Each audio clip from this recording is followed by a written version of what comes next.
and welcome to my 35-week pregnancy update. Now I can tell you guys that this week has been filled with a little bit of chaos. It has been action-packed, to say the least.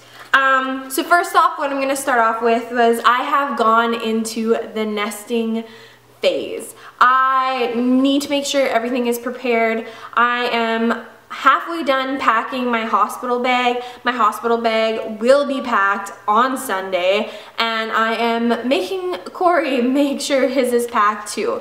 I've gone through a big cleaning stage, cleaning everything around the house, taking stuff out of the cupboards, cleaning the cupboards and all that, and just trying to make sure that when this baby comes, this house is prepared for a baby.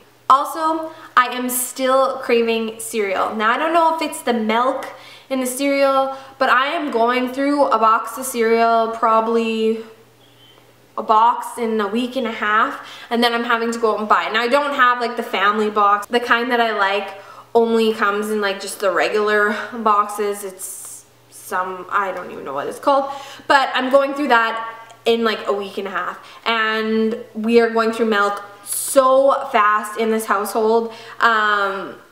Corey doesn't drink milk. I'm the only one that does, so I know it's all me, but I'm just craving it so bad. Tomatoes, not so much anymore. I'm trying to stay away from them because I started experiencing heartburn, like really bad heartburn, and I've actually never had heartburn once in my life. So at first I didn't even realize it was heartburn, and then when I started reading about what causes heartburn, then I realized that a lot of the stuff I was eating was bringing on heartburn, so I cut that out. I still drink juice and have juice, but like I've tried to cut out like the tomatoes and tomato sauces because that I was eating a lot of. And the biggest thing that happened this week was, and this is why this might be up a little late, is yesterday I had to go to the hospital. I started having cramping in my lower abdomen while I was at work. So I left work, went to the hospital, found out I was having contractions, and now remember, I'm a first-time mom, so I don't know what contractions feel like. So I just was thinking I was having cramps. So found out I was having contractions. The doctor hooked me up to a contraction monitor, baby monitor, and we could monitor the contractions on the thing. Now, they weren't like super severe, but they were still showing up there and enough to bother me. They checked me, I wasn't dilated or anything, but he was really low. So they weren't sure if it was Braxton Hicks or if it was the beginning of early labor. So they hooked me up to a liter. I think I ended up having 1.5 liters of fluids through an IV. And they ended up giving me penicillin because they found out when they checked my urine that I had, they called it a brewing UTI. So I had the cells there that you have when you have a UTI, or like when you're about to have one, but I didn't necessarily have a UTI yet. I don't know. I'm on antibiotics now, but anyways, let me tell you, I don't do well with needles, and the experience with the IV was terrible.